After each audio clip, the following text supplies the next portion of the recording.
41 touchdowns, 12 interceptions, completing better than 67% of his passes. Number one offense in points, number one offense in yards, number one offense in passing. Without Tyreek Hill. I'm sorry. I'm looking at that. I'm looking at them being 10-1 over their last 11 games of this season. The fact that there has been literally no drop-off without Tyreek Hill speaks volumes to me. Patrick Mahomes is that dude.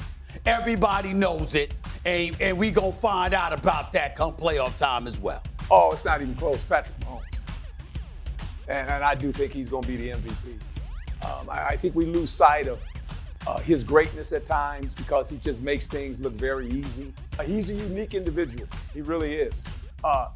He does it now at a rate to where we just, that's what he does. And what he's doing and accomplishing, it's remarkable. He's making this football team better. He makes the players around him better. This is why I continue to watch him play and go, this guy right here, they're on a mission. Now, although they lost to Cincinnati, they lost to Buffalo, he's not losing those teams twice in one season. Joe Burrow for me. And when I look at Joe, he's cool, he's calm, he's collected, he gets it. The players, it seems like they rally around him, they play with him, for him, all of those sort of things. And he stopped turning the football over like he was earlier in the year. If it wasn't for Aaron Donald coming on the backside chasing him down, he may have a Lombardi trophy riding around in his back seat right now. All right, that's going to be fun to keep an eye on this postseason. But again, and if you missed it on First Take, we're going to tell you the quarterback Stephen A. Smith has the most faith in when the NFL playoffs kick off this week. SportsCenter's next. He's great. It is that simple. Hunting season's almost over. We only got one more chance to hunt, and we hunted tonight. Counting down to the Super Wild Card weekend, we're hearing our first comments from the Cowboys ahead of their Monday night matchup against the Buccaneers. Do this again. We'll be sitting home next week. Cowboys guard Zach Martin's assessment of how Dallas played in their season-ending 26-6 loss to Washington. The defense couldn't stop the Commanders. Dak Prescott threw another pick six. Dallas losing despite playing to win with its starters. They travel to Tampa for this weekend's wildcard matchup. Jerry Jones now on Facing the Bucs and his head coach. It is new on SportsCenter. When you really think about it, we're not playing Brady. Brady is, you say, well, in this game, quarterback, the fact that he's quarterback teams that you haven't beaten, with him quarterbacking, we're playing Tampa Bay, the team. It's inconceivable that we could make Brady not play well and get their tails beat by the rest of the team. And I'm not trying to be cute, but we've got to go play the entire team, and this Brady thing has got to be sensitive. I know it's there, and I respect that. Gives us a challenge to do something we haven't done before, and that's beat Tom Brady. Could anything happen in this playoff game Monday that could put Mike McCarthy's job status in question for next year? No. I don't even want to. No. That's it. I don't need to go into all the pluses or minuses, but we're not seeing any. We're not basing. I've got a lot more to evaluate Mike McCarthy on than this playoff game. Our NFL analysts, Mina Kimes and Marcus Spears, joining us now. Okay, Marcus, what is your reaction to what Jerry Jones had to say about Mike McCarthy's future? He said no. I know we got to get to Mina, Jay, but I'm so sick of it. I'm like literally, man. And it's because Jerry Jones puts this pressure. Let's think about this for a second. The one gripe that I can agree with people on is the penalties that the Dallas Cowboys had. That's head coaching, and we all lamented about that last year. Mm-hmm. Mike McCarthy in the last 2 years has won 24 regular season games. Right. He's going to the playoffs for the second time in his third year. Let me let the world know this too. You know what happened the first year? What? Dak Prescott almost ripped his ankle off of his leg, and they went 6-10. With Dak Prescott, he's won 12 regular season games. He's about to go try to win a playoff game, getting into the playoffs 2 times out of the 3 years that he's been there. Matt LaFleur has been called the genius. He's been in the conversation for Coach of the Year with a Hall of Fame quarterback and one of the best receivers we've ever come through the league. And you look at these win-loss records. One of those years, Mike McCarthy lost his starting quarterback. Now, Matt LaFleur has had Aaron Rodgers healthy every single year he's been the head coach. Right. I wonder what that record would look like if Aaron Rodgers missed an entire year of football in Green Bay. Jerry has to understand that we get it. It's the Cowboys. And we put this undue pressure. And we bring up this man's job every single year when we get to this point. Because for Dallas, and fairly so, it's about the playoffs.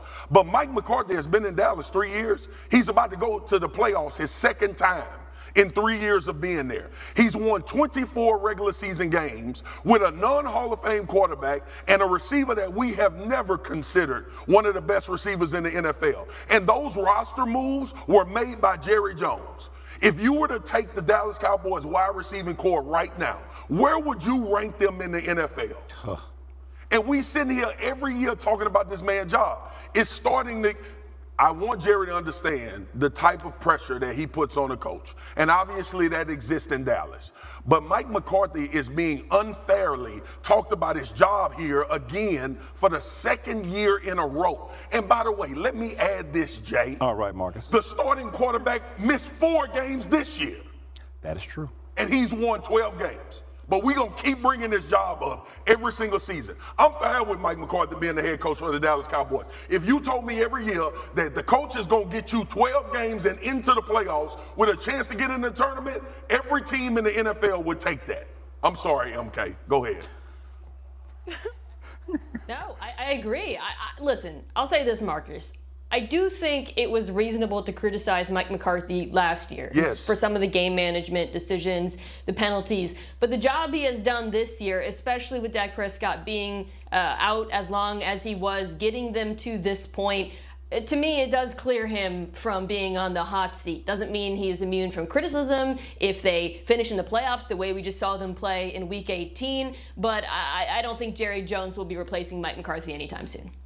All right, let's get to the game. Mina, we're going to start with you this time. Mina just calmed me down. She did. She always can calm me down. Well, that's why we're going to let her start, because you look like you need to calm just a little bit more. A little bit more. Mina, what's your biggest area of concern this time around for the Cowboys matchup going against these Buccaneers? Yeah, it's obviously hard not to talk about Dak Prescott's interceptions over the, last 11 games, and that's a huge issue. But I'm going to go to the other side of the ball. I am very worried about Tampa's deep ball versus this Dallas secondary. A deep ball that was really hit or miss for much of the season, but seeing the way Tom Brady and Mike Evans closed the season with that incredible performance, it, to me, in Week 17, has to strike fear in the heart of Cowboys fans, because this is a secondary that is banged up. Cornerback group that outside of Trevon Diggs has a lot of weaknesses. Over the last 2 months of the season, they were the second worst team in the NFL versus deep passes. So if Brady can sustain what we saw throwing to Mike Evans and also getting the ball quickly as he does, that would be a worry for me for the Cowboys defense, which is entirely dependent on its pass rush getting home. Hey, MK, I'm going to piggyback on your first point about Dak's turnovers, right? We know what the turnover battle means in the NFL. Brady is 20-1. In his playoff career when he wins the turnover battle in the playoffs. So we know that that's an obvious stat. Like, we've talked about Dak and these turnovers, which all haven't been his fault. But here recently, he's been throwing in the coverage. If you go back to Week 1 against Tampa, this interception right here that we showing with Antoine Winfield gave him a position to get in the end zone. Micah Parsons made a big sack while they were in the red zone, and it was a field goal. But this Dallas defense played well enough Week 1 to win. Micah Parsons had 2 sacks. They finally took him off the second level and put him at the line of scrimmage. I would try to get him matched up on Donovan Smith as much as possible. We know the flaws of Tampa Bay. We know you got to get pressure on Tom Brady. But to Mina's point, that deep ball, and we've been talking about this for weeks on NFL Live, and she's brought it up. Opposite of Trevon Diggs, you have a real problem with the Dallas Cowboys defense. Now, we talking about that being Mike Evans, we talking about Chris Godwin, or some guys that can exploit that matchup just for 3 hours in a playoff game. There is no surety that this will be a successful outing for the Dallas Cowboys. And at this point, with Tom Brady, especially building that rapport with what we saw him do with Mike Evans in that last game against Carolina, that should be the scariest thing going into this ball game. But the turnovers are a huge issue because Tom Brady history tells you that if you turn it over more than him, you're going to lose the game 95% of the time. All right, let's stick with Brady. He and the Bucs, they won the NFC South. It was not pretty. Here he is on his Let's Go podcast from Monday night. Take a listen. Playing, on Monday night's great, and it's as we know, it's a must-game win, which is a little strange after having a game that really didn't matter for the playoffs. Now we got one that's the only thing that matters, which is trying to figure out how to beat the Cowboys. And we beat them in week 1. We're a very different team. They're a very different team. It's going to be a lot of great prep. This is what it's all about. Some people can really lock in. I think one thing I've noticed over the years, sometimes the moment does get a little too big for people. And there's some that the moment doesn't get too big. And I know we got some players on our team where the moment's not too big. You want to go out there to battle with guys that, you have the ultimate belief in. We've got